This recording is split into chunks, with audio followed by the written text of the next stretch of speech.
अल्हम्दुलिल्लाहि रब्बिल आलमीन वस्सलातु वस्सलामु अला अशरफिल अंबियाइ वल मुरसलीन व अला आलिहि त्तय्यिबीन व अस्हाबिहि त्ताहिरीन अम्मा बअद फ़अऊज़ु बिल्लाहि मिनश शैतानिर रजीम बिस्मिल्लाहिर रहमानिर रहीम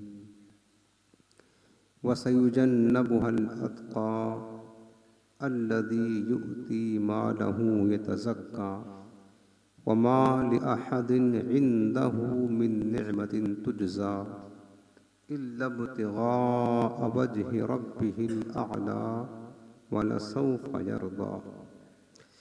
आमन्तु बिल्लाहि सदक़ल्लाहुल अज़ीम व बल्लगना रसूलुहुन नबियुल करीम रऊफ़ुर रहीम अलैहि अफ़ज़लुस सलाति व तस्लीम। अल्लाहुम्मा रब्बि इश्रह ली सदरी व यस्सिर ली अमरी वहलुल उक़दतम मिन लिसानी यफ़क़हू क़ौली। रसूल करीम रऊफ़ुर रहीम अलैहि अफ़ज़लुस सलाति व तस्लीम इरशाद फरमाते हैं, मन सल्ला अलैया सलातन वाहिदतन सल्लल्लाहु अलैहि अशरा सलवातिन व हुक्कत अन्हु अशरु खतिआतिन व रुफ़िअत लहु अशरु दरजातिन। मेरे आक़ाए करीम अलैहिस्सलाम फरमाते हैं, जिसने मुझ पर एक मरतबा दुरूद पाक पढ़ा तो अल्लाह ताला उसके लिए 10 नेकियां लिखता है, उसके 10 गुनाह मिटा दिए जाते हैं और उसके 10 दर्जे बुलंद कर दिए जाते हैं। आज ये निहायत ही मोहब्बत के साथ दिल लगाकर गुंबद खज़रा का पुरदूर तसव्वुर अपने ज़हन व फ़िक्र में बसाकर आँखों को बंद करके सरों को झुकाकर निहायत ही ताज़ीम व अदब के साथ रहमत आलम सल्लल्लाहु अलैहि वसल्लम की बारगाह में दुरूद व सलाम का नजराना पेश करें। अल्लाहुम्मा सल्लि अला सय्यिदिना व शफ़ीइना व करीमिना व मौलाना मुहम्मदिन व अला आलिहि व बारिक वसल्लिम। हाज़रीन मोहतरम, आज की महफ़िल की निस्बत खलीफतुल मुस्लिमीन अमीरुल मुमिनीन नाइब रसूल हज़रत सय्यदना अबू बकर सिद्दीक़ रज़ियल्लाहु तआला अन्हु की बारगाह से कायम है। चूँकि 22 जमादुल उखरा सरकार सिद्दीक़ अकबर के विसाल यानी उनके उर्स मुबारक की तारीख़ है, लिहाजा उनकी बारगाह से फैज़ान हासिल करने के लिए हमने इस महफ़िल को सजाया है। वैसे भी हदीस पाक में है, मेरे आक़ाए करीम अलैहिस्सलाम इरशाद फरमाते हैं, हुब्बु अबी बकरिन व शुक्रुहु वाजिबुन अला कुल्ली उम्मती। मेरे अबू बकर की मोहब्बत और उनका शुक्रिया अदा करना मेरे हर उम्मती पर वाजिब है। चूँकि इस उम्मत में नबी करीम अलैहिस्सलाम के बाद सबसे ज़्यादा एहसान उम्मत पर अगर किसी हस्ती का है तो उसका नाम सय्यदना अबू बकर as-सिद्दीक़ रज़ियल्लाहु ताला अन्हु है। हम सब पर उनका एहसान है। ये उनकी कुर्बानियों का नतीजा और समरा है जो आज हम तक हमारा दीन, इस्लाम, कुरान, नमाज, अल्लाह उसके रसूल की मोहब्बत और मारफत पहुँची है। तो लिहाजा उम्मत पर यह लाजिम है कि उम्मत हुज़ूर अलैहिस्सलाम की खलीफा सय्यदना अबू बकर as-सिद्दीक़ रज़ियल्लाहु ताला अन्हु की याद मनाए, उनकी बारगाह में खिराज अक़ीदत पेश करे, उनका ज़िक्र करे और उनकी बारगाह से फैज़ान हासिल करे। तो वो अल्हम्दुलिल्लाह हम कर रहे हैं। अल्लाह ताला हमारी इस महफ़िल को, हमारी इस काविश को अपनी बारगाह में कबूल फरमाए और हमें बारगाह सिद्दीक़ी का फैज़ान नसीब फरमाए। आज जिस मौजू के तहत हमें कलाम करना है वह है अफ़ज़लियत सिद्दीक़ अकबर रज़ियल्लाहु ताला अन्हु। चूँकि उम्मत का इस बात पर इजमा और इत्तिफ़ाक़ है। क्या इत्तिफ़ाक़ है कि अफ़ज़लुल बशरी बादल अंबियाए बित्तहक़ीक़ अमीरुल मुमिनीन अबू बकर सिद्दीक़ रज़ियल्लाहु ताला अन्हु। आप हर जुमा को खुतबा में सुनते हैं कि अंबिया के बाद तमाम बशर में यकीनन सबसे अफजल, सबसे आला, सबसे बरतर, सबसे अशरफ वो कौन है? वो हज़रत सय्यदना अबू बकर as-सिद्दीक़ रज़ियल्लाहु ताला अन्हु है। ये तमाम सहाबा का अक़ीदा मैं अर्ज़ कर रहा हूँ। तमाम उम्मत का इस बात पर इत्तिफ़ाक़ है कि अंबिया के बाद सबसे अफजल रुतबा किसका है? वो सय्यदना सिद्दीक़ अकबर का है। और ये मामला हमारे अक़ीदे का है, चूँकि शिया लोग अहले सुन्नत से खारिज हैं, लिहाजा वो इस बात को तस्लीम नहीं करते जो सहाबा का अक़ीदा है, जो बुज़ुर्गों का नज़रिया था, जो उम्मत का इत्तिफ़ाक़ जिस बात पर है। राफ़िज़ी हज़रात उससे वो अलग हो करके उनका अक़ीदा इससे मुख्तलिफ है। उनके नज़दीक, उनके मज़हब के नज़दीक क्या है कि सबसे बड़ा मर्तबा अमीरुल मुमिनीन मौलाए कायनात अली मुर्तज़ा शेर खुदा करमल्लाहु ताला वजहुल करीम का है। हालांकि ये बात जो उनका अक़ीदा है ये किसी सहाबी का अक़ीदा ना था और ख़ुद हज़रत मौलाए कायनात शेर खुदा के अक़ीदे से हटकर है। मैं अभी आपको हदीस पाक सुनाता हूँ। तो ये इस बात पर अक़ीदा जमा लें आप कि हुजूर के बाद, तमाम अंबिया के बाद सारी उम्मत में सबसे अफजल मकाम किसका है? हज़रत सय्यदना सिद्दीक़ अकबर का है। वो हर फजीलत के जामे हैं नबुव्वत के सिवा। मर्तबा क्या है हज़रत सिद्दीक़ का? लोगो हर फजीलत के वो जामे हैं नबुव्वत के सिवा। ये समझ लो। अब कुरान अज़ीम की जो आयत करीमा हमने पढ़ी है ये सूरह वल्लैल की आखिरी आयत में से है। पहले उसका तर्जमा, उसकी तफसीर सुन लें, उसके बाद आगे कुछ अहादीस के हवाले से सय्यदना सिद्दीक़ अकबर की अफजलियत में अर्ज़ करूँगा ताकि आप के अक़ीदा में बिल्कुल ये बात जम जाए कि कोई कुछ भी कहे, लेकिन हमें जो अक़ीदा है सुन्नत का और सहाबा से मिला है उसी अक़ीदे पर कायम रहना है और हमें अपनी नस्लों को भी उसी अक़ीदे पर कायम रखना है। अल्लाह रब्बुल आलमीन ने फरमाया कि वसयुजन्नबुहुल अतक़ा। इसका माना होता है कि अनकरीब जहन्नम से दूर रखा जाएगा वो शख्स जो सबसे ज़्यादा मुत्तक़ी है। अतक़ा अरबी लफ्ज़ है, इसमें तफजील का लफ्ज़ है। इसके माने होता है सबसे बड़ा मुत्तक़ी, परहेज़गार। जो सबसे बड़ा मुत्तक़ी है वो जहन्नम से दूर रखा जाएगा। वसयुजन्नबुहुल अतक़ा अल्लज़ी युअती मालहू यतज़क्का। जो अपना माल देता है इसलिए ताकि पाक हो, सुथरा हो, सुथराई हासिल करने के लिए, पाकीज़गी हासिल करने के लिए राह खुदा में अपना माल खर्च करता है। वमा लिअहदिन इंदहु मिन निअमतिन तुजज़ा। और उस पर किसी का एहसान नहीं है कि उसका बदला दिया जाए। इल्ला इब्तिग़ाअ वजहि रब्बिहिल आला। सिर्फ जो माल खर्च करता है राह खुदा में इसलिए ताकि उसको अपने बुलंद रब की रज़ा हासिल हो जाए। ये आयात जो आपने सुना और उसका तर्जुमा सुना, तमाम मुफस्सिरीन किराम फरमाते हैं और बिलखुसूस में हवाला पेश कर रहा हूँ अल्लामा इब्न कसीर का। तफसीर इब्न कसीर में इस आयत के तहत फरमाते हैं कि नज़लत हाज़िहिल आयातु फ़ी अबी बकर as-सिद्दीक़ रज़ियल्लाहु ताला अन्हु। कि ये चंद आयतें सूरह वल्लैल की आखिरी आयतें हज़रत सय्यदना अबू बकर सिद्दीक़ के बारे में नाज़िल हुई। इसी तरह दीगर मुफस्सिरीन कराम ने भी इस बात को बयान फरमाया है कि ये आयात ख़ास सय्यदना सिद्दीक़ अकबर रज़ियल्लाहु ताला अन्हु के मुताबिक नाज़िल हुई। और कब नाज़िल हुई, क्यों नाज़िल हुई, इसका शान नुज़ूल मुफस्सिरीन ने बयान फरमाया कि हज़रत बिलाल रज़ियल्लाहु ताला अन्हु ये सरकार के ग़ुलाम थे।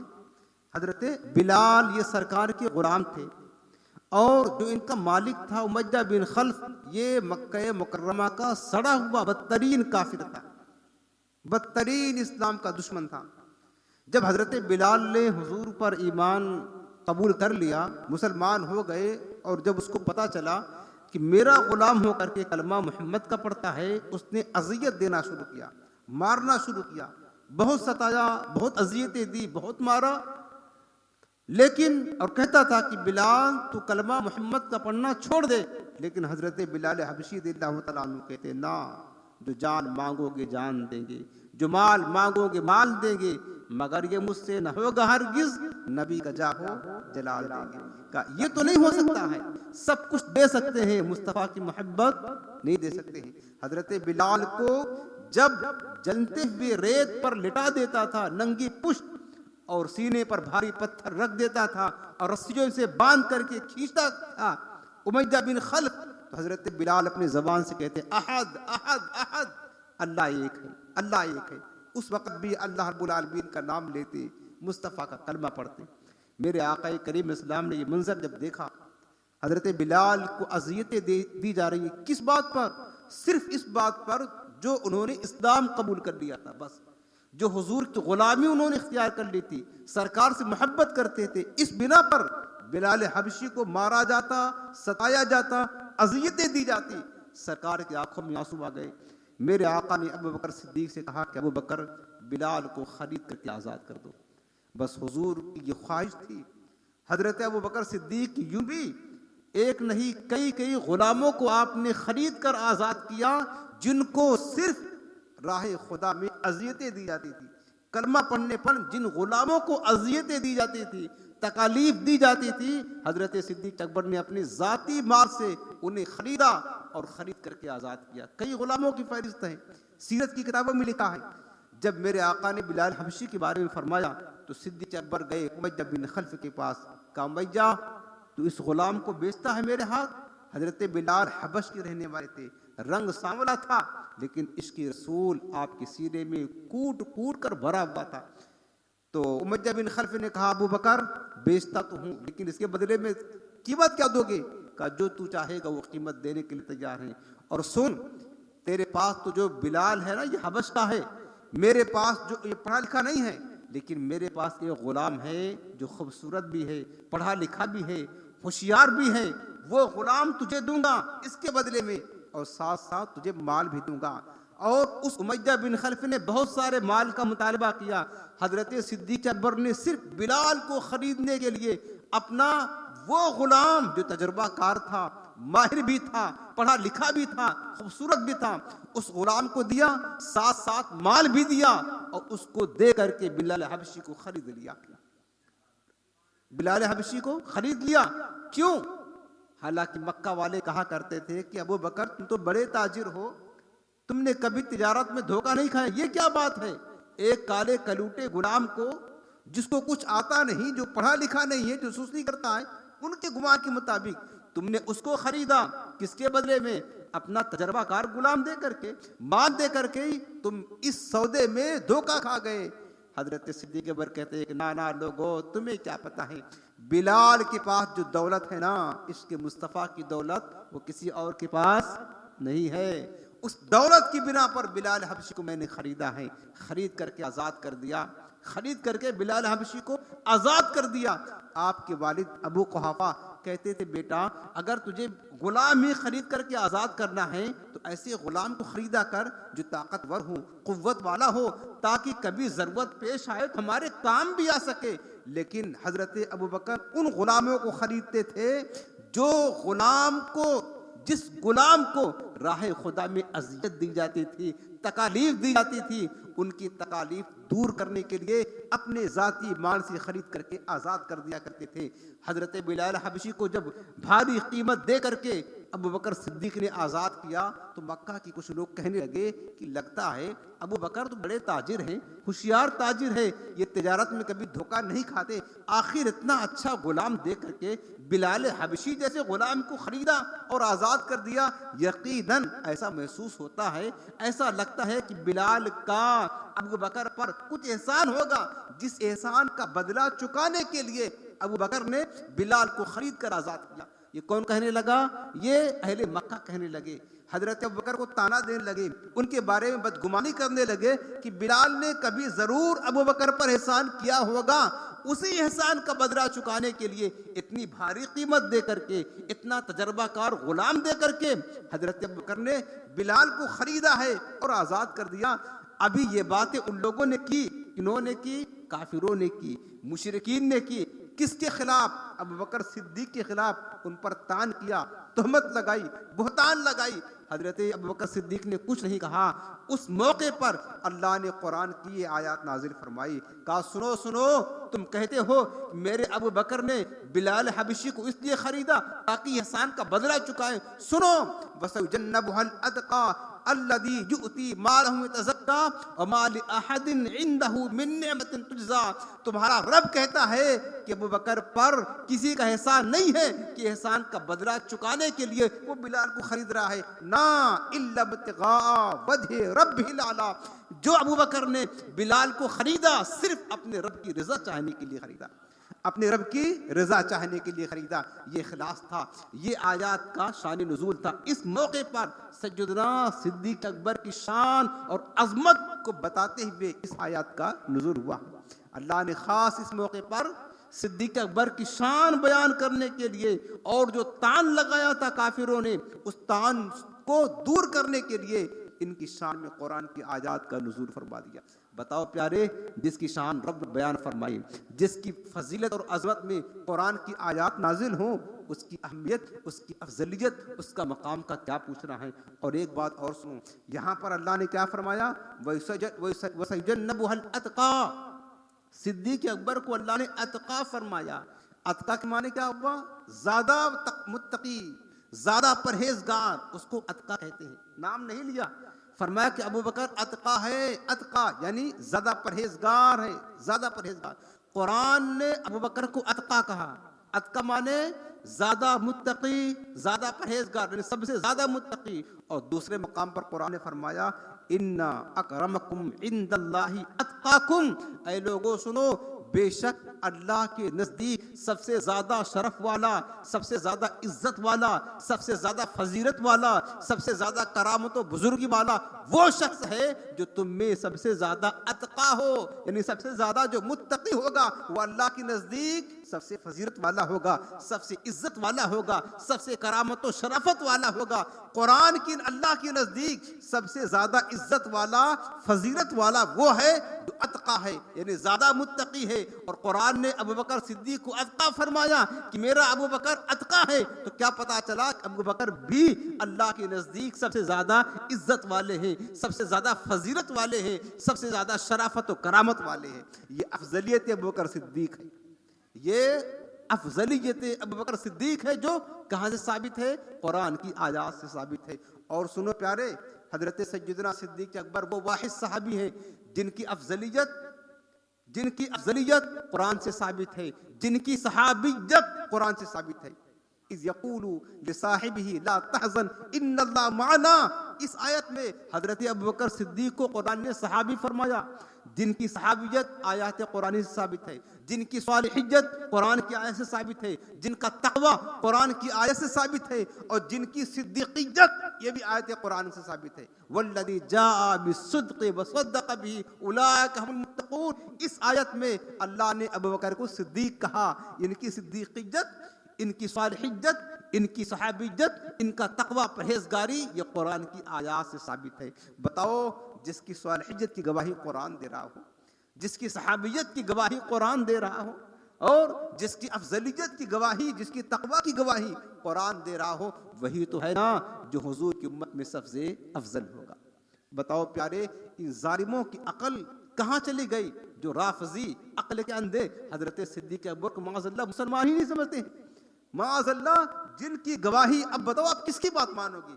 कुरान ने अबू बकर सिद्दीक को सहाबी कहा, कुरान ने अबू बकर को जन्नती कहा है, कुरान ने अबू बकर को सबसे ज्यादा मुत्तकी कहा, और कुरान ने ये बात फरमाया जो सबसे बड़ा मुत्तकी होगा अल्लाह के यहाँ उसका मकाम सबसे बढ़कर होगा। अब किसकी बात आप मानेगी। जो जालिम बुग़्ज़ अबू बकर में हजरत अबू बकर सिद्दीक को मुसलमान ही नहीं समझते हैं, माज़अल्लाह, उनको खयानत करने वाला समझते हैं। जो खयानत करने वाला होगा, जो धोखा देने वाला होगा, क्या वो मुत्तकी होगा। और जिसकी तकवा की गवाही कुरान ने दी हो, कुछ भी हो जाए वो कभी तकवा के खिलाफ कोई काम नहीं कर सकता है। तो लिहाजा हमारा अकीदा कहाँ से लेना है, हमें वो कुरान से लेना है। ठीक है ना। ये आपने आयत कुरान सुनी। उसके बाद अब आते हदीस पाक आपको सुनाता हूँ। हजरत अबू बकर सिद्दीक की अफजलियत पर, हजरत सिद्दीक अकबर की अफजलियत पर हदीस सुने। ये अकीदे का मामला है, इसलिए मैंने इस मौजू का इंतखाब किया, चूँकि आज राफजी लोग ये सुन्नियों में घुस करके बहुत ज़्यादा तबलीग कर रहे हैं, और माज़अल्लाह सहाबे किराम के खिलाफ कुत्तों की तरह भूखते हैं, और उसके बाद में जो है ना सुन्नियों को वरगलाते हैं, चूंकि सुन्नियों को बेचारों को नादानों को पता नहीं होता है कि हमारा अकीदा क्या है। गलत सलत बातें, उल्टी सीधी बातें लोगों के ज़हनों में घुसेड़ करके और झूठी अहले बैत की मोहब्बत पिला करके लोगों को सही मजहब दीन हक से और अहले सुन्नत से फेर करके जो है ना बातिल मजहब में दाखिल कर देते हैं। इसलिए मैंने इस मौजू का इंतखाब किया ताकि हमारे जहन में चित्र नक्श हो जाए कि यकीनन जिसको कहते हैं ना दमादम मस्त कलंदर, तो अली का पहला नंबर नहीं, सिद्दीक अकबर का पहला नंबर। ये अकीदा मैं अपने घर से नहीं, मैंने आपको कुरान की आयत सुनाई। अब मैं हदीस सुनाता हूँ। ये हदीस है बुखारी और मुस्लिम शरीफ की मुत्तफक अलैह हदीस, ठीक है ना। हजरत अमर बिन आस रज़ियल्लाहु तआला अन्हु रिवायत करते हैं। हमारा अकीदा कुरान से भी और कहाँ से है? बुखारी मुस्लिम, जो रुए ज़मीन की कुरान के बाद सबसे अफजल किताब मानी जाती है, उसका वाला पेश कर रहा हूँ। हजरत अमर बिन आस रज़ियल्लाहु अन्हु कहते हैं कि इन्होंने हुजूर से पूछा कि या रसूलल्लाह अज्जुन्नास अहब्बु इलैका, कि तमाम लोगों में सबसे ज़्यादा पसंदीदा महबूब आपको कौन है? काला, हुजूर ने फरमाया आयशा। तो हुजूर ने मेरी अम्मी जान का नाम लिया कि सबसे ज़्यादा पसंदीदा, सबसे ज़्यादा जिससे मैं मोहब्बत करता हूँ वो तुम्हारी माँ आयशा है, वो आयशा है। तो कुल तो मिनर रिजाल, आका ये तो औरतों में से है, लेकिन मर्दों में सबसे ज़्यादा किससे आप मोहब्बत करते हैं? मर्दों में किससे ज़्यादा आप प्यार करते हैं? काला अबूहा, हुजूर ने फरमाया आयशा के बाप अबू बकर हैं, ये मर्दों में सबसे ज़्यादा मुझे महबूब है। कुल तो सुम्मा मन, फिर रावी कहते मैंने पूछा हुजूर फिर इसके बाद अबू बकर के बाद कौन है? काला उमर बिन खत्ताब, हुजूर ने फरमाया फिर जिससे ज्यादा मैं मोहब्बत करता हूं उसका नाम उमर बिन खत्ताब रज़ियल्लाहु तआला अन्हु है। इससे क्या साबित हुआ? सरकार क्या बताना चाहते हैं? अफजलियत सिद्दीक अकबर बताना चाहते हैं। जो ज्यादा महबूब है ना वही तो अफजल होगा ना हुजूर की बारगाह में। उसके बाद अगली हदीस बुखारी शरीफ, हजरत आयशा सिद्दीका की रवायत है कि हजरत उमर फारूक आजम रज़ियल्लाहु तआला अन्हु, अब देखिए हजरत उमर वो सहाबी है जिनके बारे में अल्लाह ने कुरान, जिनके बारे में सरकार ने फरमाया कि लौ काना बादी नबियुन लकान उमर बिन खत्ताब, अगर मेरे बाद कोई नबी होता तो वो उमर बिन खत्ताब नबी होता। हजरत उमर फारूक आजम का मकाम, इनकी शान में भी कुरान की बहुत सारी आयत नाजिल हुई है। इनके नज़दीक हजरत अबू बकर सिद्दीक का मकाम क्या है? हजरत उमर कहा करते थे या अबा बकरिन फअंत सज्जुदुना व खैरुना व अहिब्बुना इला रसूलिल्लाह, अबू बकर तू हम सब का सरदार है। क्या कहते थे? तू हम सब का सरदार है और हम सब में सबसे अफजल तू है। खैरुना, सबसे बेहतर, सबसे अफजल, सबसे आला, सबसे बरतर, सबसे बुजुर्ग अबू बकर तू है। वाहिब्बुना इला रसूलिल्लाह, और आका की बारगाह में सबसे ज्यादा महबूब भी हम में तू ही है। हम जमात सहाबा में तू सबसे ज्यादा हुजूर को महबूब है। बताओ हुजूर की सारी उम्मत में सबसे अफजल जमात कौन है? सहाबा की जमात है। और सहाबा की जमात में सबसे अफजल जमात वो खुलफा राशिदीन की जमात है। और खुलफा राशिदीन में सबसे अफजल फर्द वो अबू बकर सिद्दीक की जात है। ये तरतीब याद रखे। अंबिया के बाद मर्तबा सिद्दीक अकबर का है। उसके बाद अगली हदीस पाक सुने, या आपने सुना हजरत उमर का फरमान। अब जिसको लोग फजीलत देते हैं ना अबू बकर सिद्दीक के ऊपर, जिनको बढ़ाते हैं, वो मेरे मौला और कायनात के मौला शेर खुदा अली मुर्तज़ा हैं, उनकी बात भी सुन लो ना, उनका कलाम भी सुन लो। हजरत मौला कायनात शेर खुदा ने क्या फरमाया, ये भी बुखारी शरीफ की रिवायत है।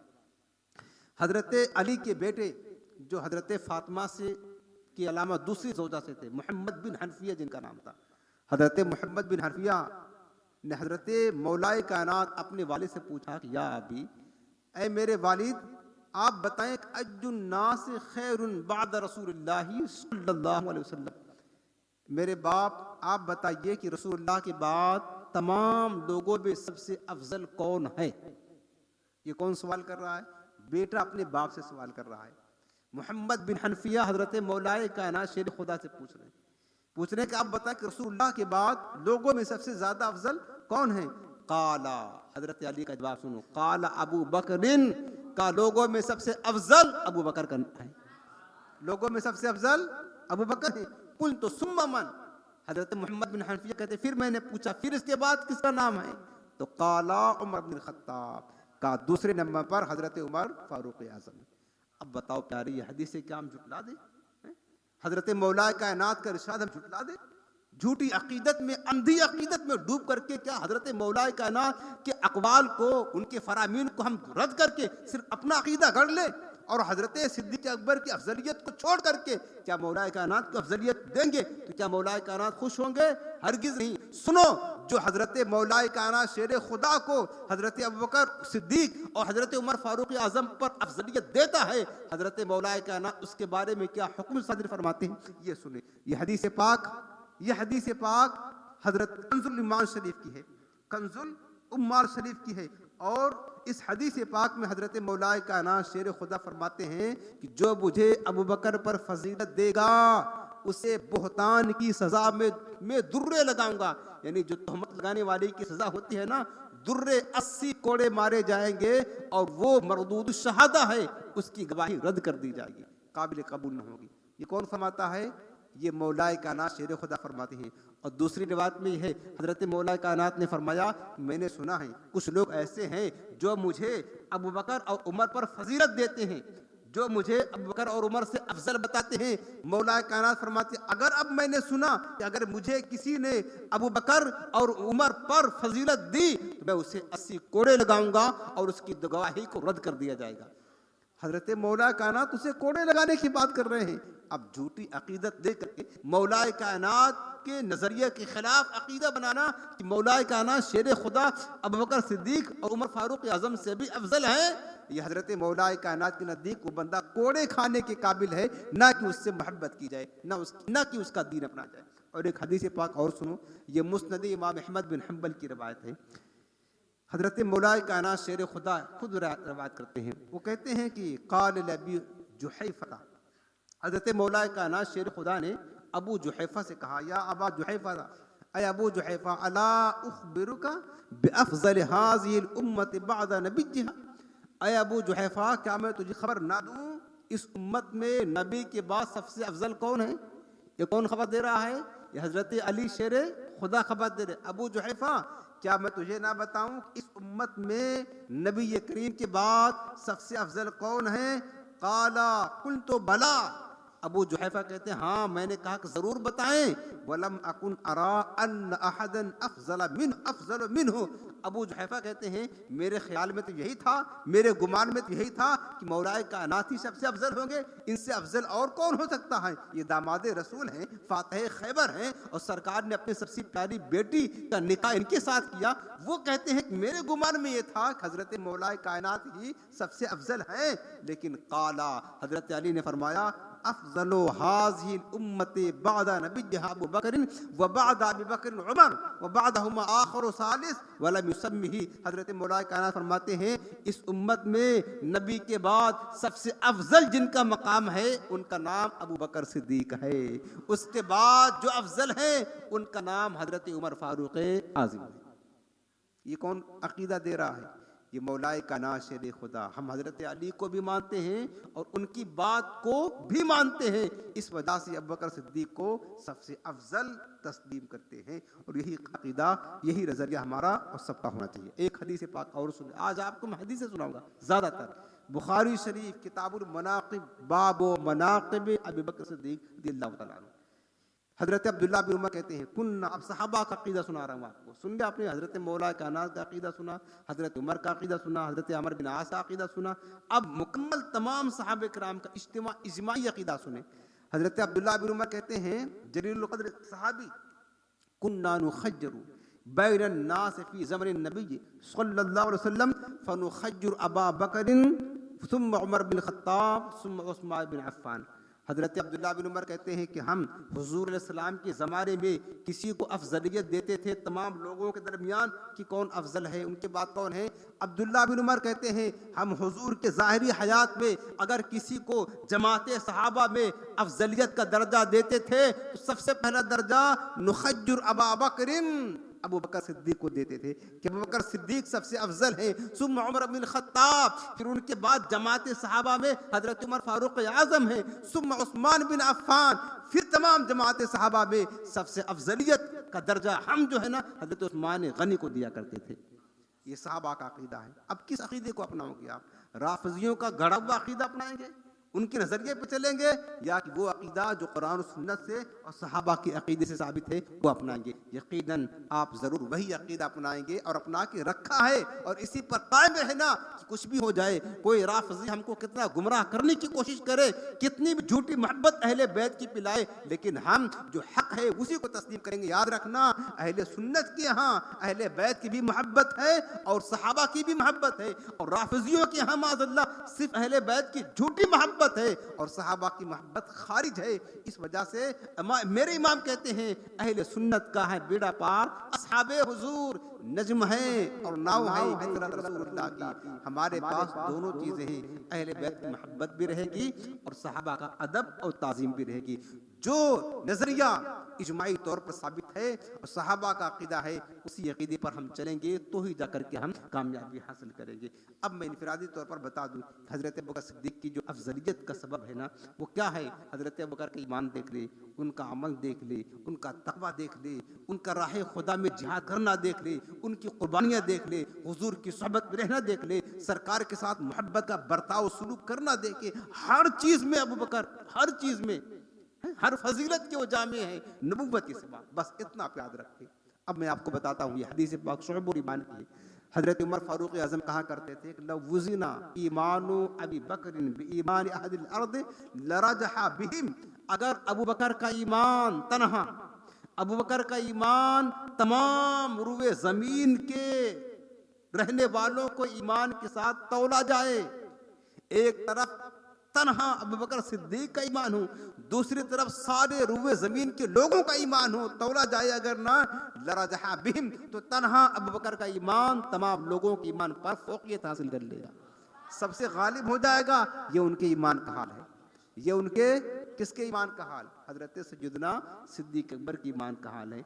बताओ क्यों ना हो, जब उनका ईमान इतना आला है तो जरूरी है उनका मुकाम भी इतना ही आला हो कि अगर तमाम रुए ज़मीन के लोगों का मकाम एक पल्ले में रखा जाए, तन्हा अबू बकर सिद्दीक का मकाम एक पल्ले में, यकीनन इनका मकाम गालिब और अफजल होना चाहिए। ये ईमान का हाल था।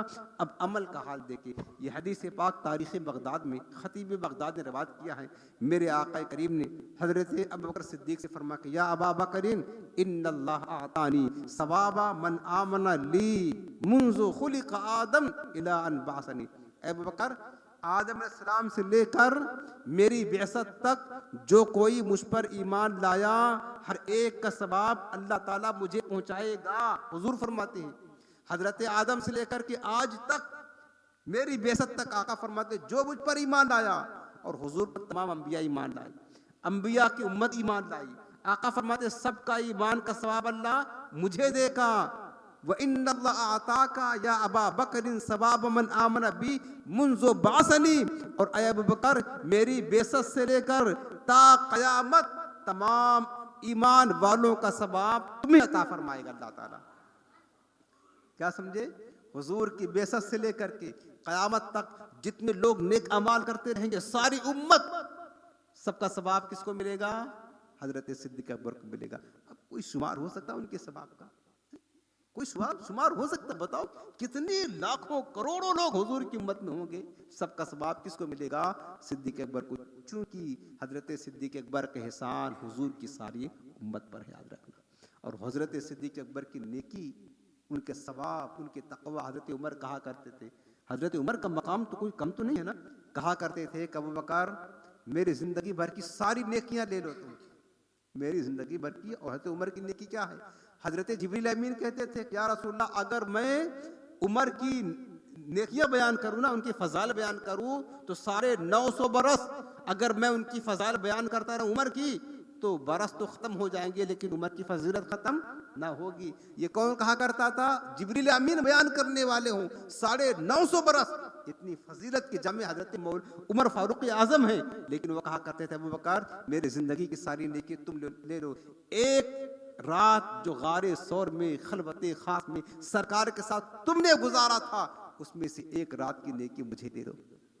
खुदा की कसम, उमर की सारी जिंदगी भर की नेकियां एक तरफ, अबू बकर की एक नेकी एक तरफ, लेकिन उमर की नेकियां अबू बकर की नेकी से का मुकाबला नहीं कर सकती है। ये मकाम है हजरत सैयदना सिद्दीक अकबर के सवाब की, उनके आमाल का। और ये उनका इल्म का हाल और उनके ईमान का हाल, उनके ईमान का हाल सुना। अब देखो हजरत अबू बकर सिद्दीक का इल्म का मकाम, हजरत सिद्दीक के अब्बा जिस तरह तकवा में सबसे आला है, ईमान में भी सबसे आला है, इल्म में भी सबसे आला है और अमल में भी हर लिहाज से सबसे आला है। मेरे आका करीम सलाम का जब विसाल ज़ाहिर हुआ, सरकार पर्दा फरमा गए, उस वक़्त सहाबा में एक इख्तलाफ हो गया। ज़ाहिरी तौर पर इख्तलाफ क्या था कि सरकार तशरीफ़ ले गए, इस दुनिया से हुजूर का मदफन कहाँ बने, सरकार की कब्र अनवर कहाँ बनना चाहिए। अब साहब आपस में मुख्तलिफ राय दे रहे थे। कोई कह रहा था कि हुजूर को मक्कतुल मुकर्रमा में जाकर के दफन किया जाए, क्योंकि वहाँ खाने काबा है, आब जमजम है, सरकार की विलादत गाह है, वहीं सब कुछ है, लिहाजा वहाँ ले जाकर के दफन करें। कोई कह रहा था कि नहीं नहीं, बल्कि हुजूर को बैतुल मुक़द्दस दे जाकर के दफन किया जाए, क्योंकि वो अम्बिया की सरजमीन है। कसीर अम्बिया कराम वहाँ, बड़े बड़े अम्बिया वहाँ तशरीफ़ फरमा है और वहाँ बैतुल मुक़द्दस भी है, किबले अव्वल भी है, और वहीं से मेरे आका को मिराज का शरफ हासिल हुआ, लिहाजा वहां दफन करें। कोई कह रहा था कि यहीं दफन कर दे मदीना में। अलग अलग आराएं सहाबे किराम की थी। अब किसी को पता ना था, कोई फैसला नहीं कर पा रहा था कि हुजूर का मदफन कौन सी जगह बने। अब बड़े बड़े सहाबे किराम, इल्म वाले सहाबे किराम मौजूद हैं, बाबू मदीनतिल इल्म मौला कायनात भी हैं। जब देखा हजरत सिद्दीक अकबर ने कि कोई तय नहीं कर पा रहा ना, अबू बकर सिद्दीक आगे बढ़े और हुजूर की एक हदीस सुनाई, कहा लोगों सुनो, मैंने ताजदार कायनात को फरमाते हुए सुना है कि जो नबी जिस जगह वफात पाता है वही नबी का मदफन बनता है, वही जगह नबी का मदफन होता है। मैंने खुद हुजूर को फरमाते हुए सुना है।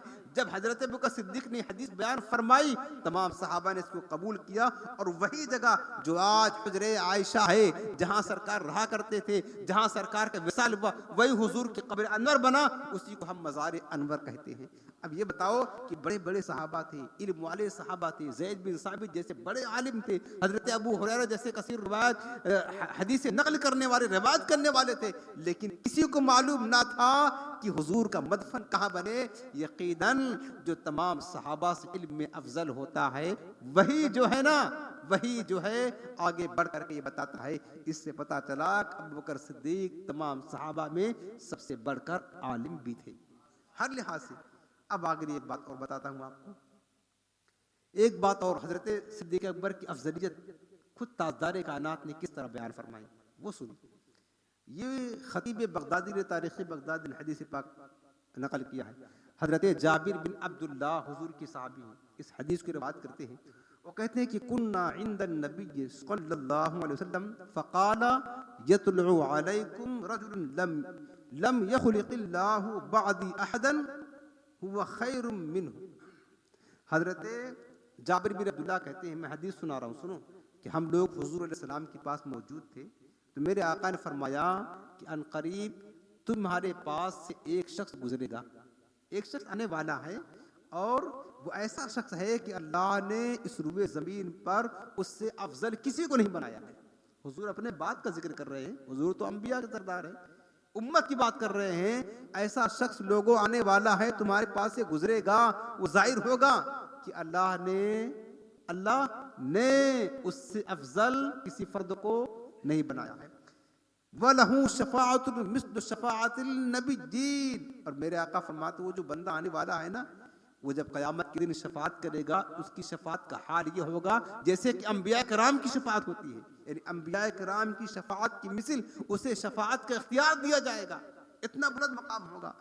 हज़रत जाबिर बिन अब्दुल्लाह कहते हैं, फमा बरहना हत्ता तला अबू बकर सिद्दीक, फरमाते हैं कि हम खड़े ही रहे, इंतजार करते रहे कि कौन खुश नसीब आएगा जिसकी आका ने इस कदर फजीलत बयान की। थोड़ी देर गुजरा था, हजरत सिद्दीक अकबर तशरीफ ले आए। क्या समझे? हजरत सिद्दीक अकबर तशरीफ ले आए। जब वो आए ना, तो क्या पता चला कि सिद्दीक वो फर्द हैं कि मेरे आका की जबान से बात साबित हो चुकी है, ये ऐसे फर्द हैं हुजूर की उम्मत में सबसे अफजल हैं, इनसे अफजल अल्लाह ने किसी को बनाया ही नहीं है। और यही वो ज़ात गिरामी है कि अल्लाह ताला इसे क़यामत के दिन अंबिया की शफाअत की मिसल शफाअत का इख्तियार अता फरमाएगा।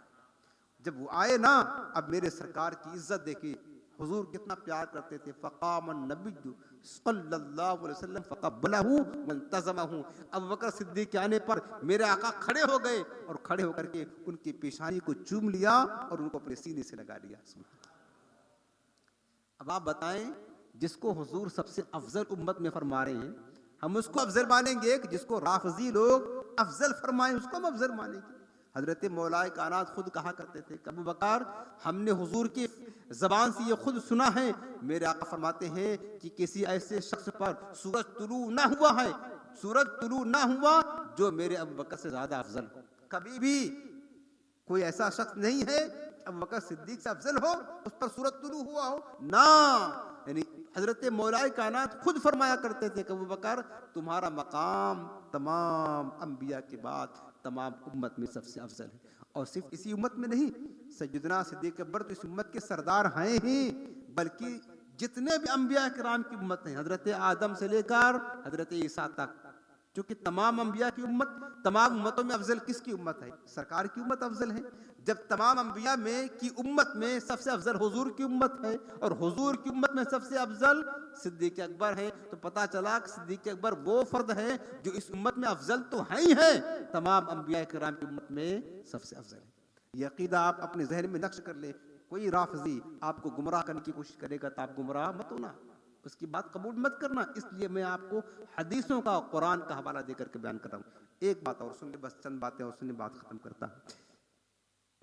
ये बात हदीसों में है, मुस्नद इमाम आज़म अबू हनीफा की हदीस में है कि हज़रत आयशा सिद्दीक़ा रज़ियल्लाहु तआला अन्हा इस हदीस को रवायत करती है कि अन्ना नबी सल्लल्लाहु अलैहि वसल्लम लम्मा मरिज़ल मरज़ल लज़ी क़ुबिज़ फ़ीही। हज़रत उम्मुल मोमिनीन सैयदा आयशा कहती हैं कि हुज़ूर अलैहि सलाम का जब विसाल ज़ाहिरी का वक्त आया और सरकार अपनी विसाल के फरमाने के कई रोज़ कब्र ही शदीद बीमार हो गए थे। सुनो गौर के साथ हुजूर की विसाल का तज़किरा, ये आखिरी बात समझ ले आप। सरकार अपने विसाल से पहले शदीद बीमार हो गए थे और कई दिनों तक बीमार रहे, ठीक है ना। जब मेरे आका अलैहिस्सलाम शिद्दत के साथ बुखार आ गया, नकाहत जिस्मानी हो गई, कमज़ोरी हो गई, हुजूर बज़ाहिर खड़े नहीं हो पाते थे। अब हुजूर जब तक थे तो वो नमाज पढ़ाते थे, इमामत करते थे, लेकिन सरकार जब शदीद बीमार हो गए तो मेरे आका ने फरमाया फलम्मा हज़रत सलातो क़ाला ली आयशा मुरी अबा बकरिन फलयुसल्ली बिन्नास। तो मेरे आका ने हज़रत आयशा को हुक्म दिया कि चूँकि आयशा सिद्दीक़ा के मुबारक जानू पर सरकार सर रख करके लेटे हुए थे और वही हुजूर का आखिरी वक्त था, तो मेरे सरकार ने सैयदा आयशा से कहा कि आयशा, अपने बाप अबू बकर को कहो कि वह मेरे मुसल्ले पर आकर के लोगों को नमाज पढ़ाए। अभी आप सुनते जाओ, हुजूर ने क्या फरमाया? अबू बकर को कहो कि मेरे मुसल्ले पर आकर के नमाज पढ़ाने जा नहीं सकता मैं, जिस्मानी नकाहत और कमज़ोरी इतनी थी, वो खुद आकर मेरी जगह खड़े होकर के मुसल्ले रसूल पर खड़े होकर के नमाज पढ़ाएं लोगों को। हज़रत आयशा सिद्दीक़ा ने यह पैगाम कहला दिया अपने वालिद को। तो आपके वालिद हज़रत सिद्दीक़ अकबर ने पैगाम क्या दिया? उन्होंने कहा कि आयशा बेटी, तुम हुजूर से कह दो इन्नी शेखुन कबीरुन, इन्नी शेखुन कबीरुन रक़ीक़ुल क़ल्ब, मैं बूढ़ा आदमी हूँ, सन रसीदा आदमी हूँ, मेरा दिल बहुत नरम है। और मेरे आका ने इस बात की गवाही खुद दी थी कि अबू बकर सिद्दीक मेरी सारी उम्मत में सबसे ज़्यादा नरम दिल आदमी है। कहते मेरा दिल नरम है, अगर मैं हुजूर के मुसल्ले पर जाऊँगा और सरकार को ना देखूँगा मुसल्ला पर, हुजूर के मुसल्ले पर, मेरा दिल काबू से बाहर हो जाएगा, मैं खड़ा नहीं रह पाऊँगा।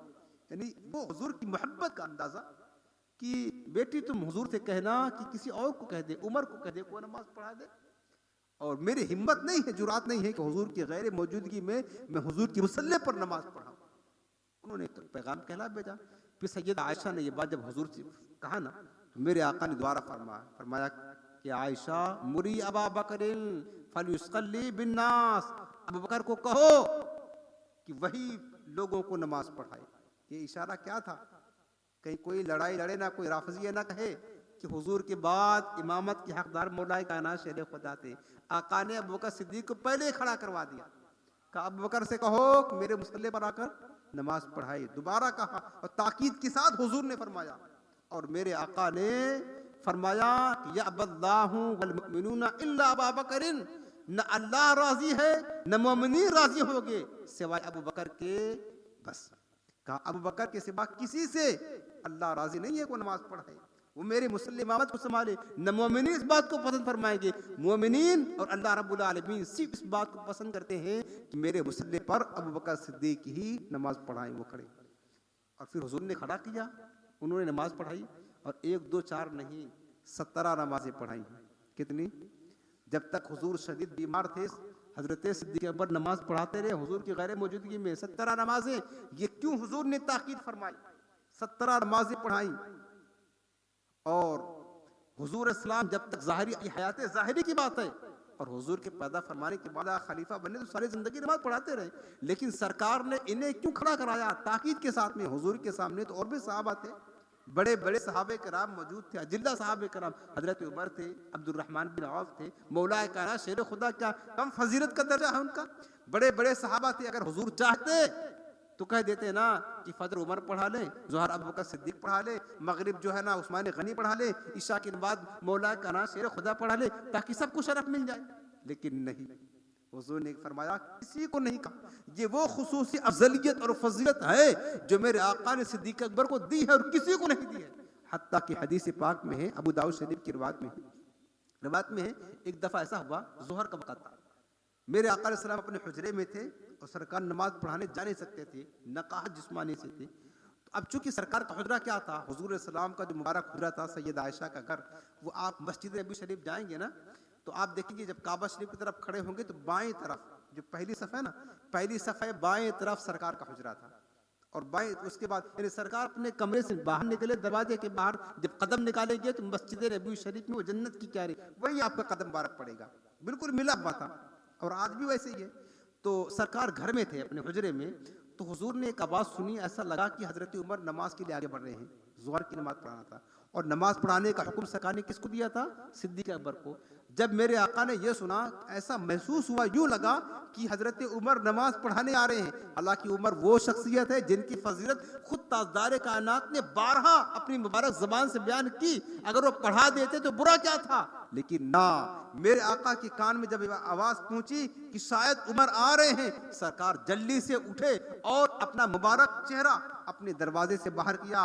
रावी कहते हैं, रावी क्या कहते हैं, हत्ता अतला रअसहु मिन हुजरतिही, सरकार ने अपना मुबारक सर अपने हुजरे से बाहर निकाला और निकालकर फरमाया ला ला ला, 3 मरतबा फरमाए नहीं नहीं नहीं, उमर नमाज नहीं पढ़ाएंगे, उमर नमाज नहीं पढ़ाएंगे। ले युसल्ली बिन्नास इब्नु अबी क़हाफ़ा, अगर लोगों को इमामत करेगा तो सिर्फ अबू क़हाफ़ा का बेटा अबू बकर ही नमाज पढ़ाएगा, दूसरा कोई नहीं पढ़ाएगा।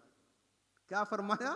अबू बकर का बेटा, अबू क़हाफ़ा का बेटा, सिर्फ अबू बकर ही लोगों को नमाज पढ़ाएगा, उमर तुम भी मेरे मुसल्ले पर नहीं जाओगे। आप समझ रहे ना। और फिर हदीस पाक में मेरे आका फरमाते हैं, वल्लाही ला यंबगी लिक़ौमिन फीहिम अबू बकर अन यउम्महुम गैरुहु, खुदा की कसम ये जायज़ नहीं है कि जिस कौम में अबू बकर मौजूद हों और अबू बकर के सिवा कोई और नमाज पढ़ाए, ये किसी के लिए जायज़ नहीं है। अब मेरे आका सलाम ने हजरत सिद्दीक अकबर को अपना मुसल्ला अता फरमाया। ये इशारा ये था कि मेरे बाद मेरा नाइब, मेरा जानशीन, मेरा खलीफा मेरा अबू बकर ही बनेगा।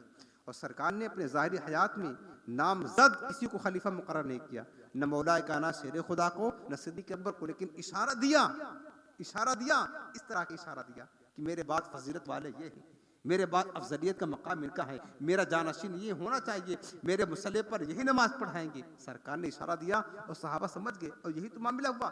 जब सरकार का विसाल हो गया ना तो खिलाफत का बहुत बड़ा मसला था, हुजूर के बाद हुजूर का नायब कौन बनेगा, जानशीन कौन होगा, खिलाफत की बागडोर किसके हाथ में दी जाए। सहाबा में इख्तलाफ हो गया।